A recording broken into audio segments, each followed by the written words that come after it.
Hello and welcome to today's episode of Scrapneek TV. Today we're going to be working with my new mini, A Puppy's Love, and I'm going to be showing you how easy it is to create a cutout title. So if you are new to digital, and especially if you've come from paper, this is a skill that I used to love doing. Granted, I paper scrapped like 20 years ago, so maybe this stuff isn't even cool anymore in paper scrapping, but I think it looks really cool even in digital. So basically we're going to make it look like there is the title cut out of this paper right here. Now to do that, I have a paper underneath. If I move this, you can see the paper underneath. And so there are two ways to achieve the look that I'm telling you about. And I'm going to show you both ways. And I'm just going to jump right in so that I can quickly do this. So first thing I'm going to click and I'm working in Photoshop this time, but this is very easy to duplicate and do pretty much the same way in Photoshop Elements, and maybe other programs as well. So you can kind of play around and see what works depending on the program that you're using. So I'm going to click on our text tool, and then I'm going to click here on the paper. And I'm going to come and find the font that I want to use. Let's see. And I apologize if you hear voices in the background. It's a Saturday, so I don't have much choice but to make this video with kids at home. So hopefully it's as quiet as possible, but no guarantees. Okay, so you kind of want a thick font. I'm going to try out this Helvetica one, and you want it quite big. So I'm going to do Puppy Love. I'm going to highlight it, and I'm going to choose bold.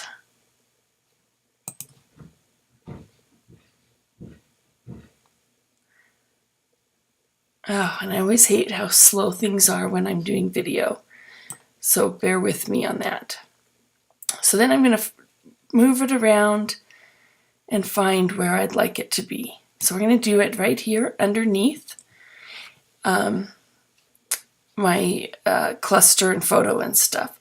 So now what we're going to do is we're going to right click on this, on the text layer, and we're going to put rasterize type. And then we're going to click on the box itself, and if we right click and do select pixels, that then puts the marching ants around the words. We want it just around the words themselves. Okay, so now what we're going to do is we're going to highlight the paper below. And if you notice, I've got this little lock there on it. That's because I pulled it in through the place feature. And so I need to rasterize this paper level as well, or it won't let me make any changes to it. So now there are no things that would keep me from doing that.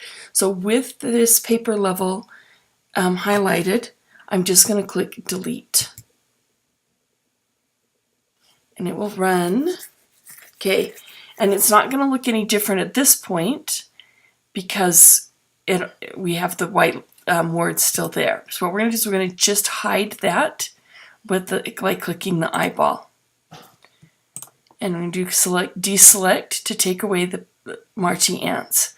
And there you go. It has cut out those words from that layer. So now if I go back to the paper level layer and I add a little bit of a drop shadow, there you go. It looks like we took a stamp or a little paper die cut thing and cut those words out.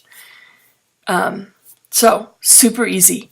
Now, here's the downside,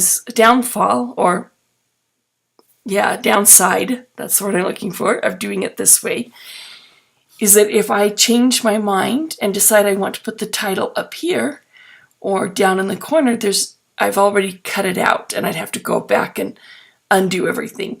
And especially if I've gone 20 steps forward with the rest of my layout, that's a real pain to go back and do.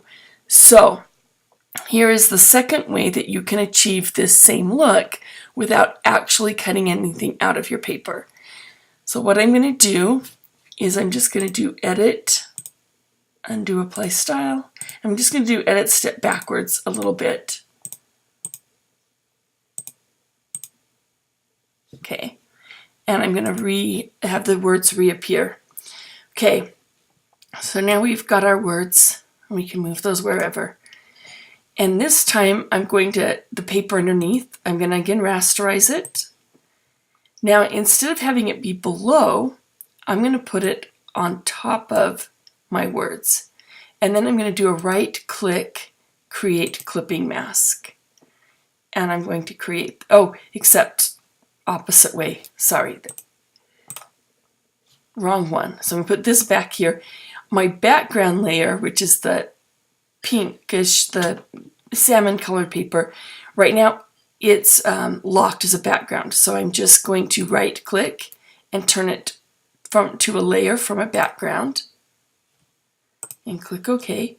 And then I'm going to move that layer on top of the words.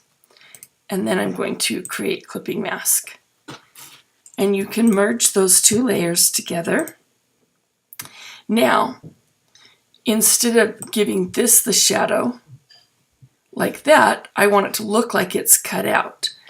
So I'm going to take that style off. I'm going to come down and I'm going to double click to add a layer style.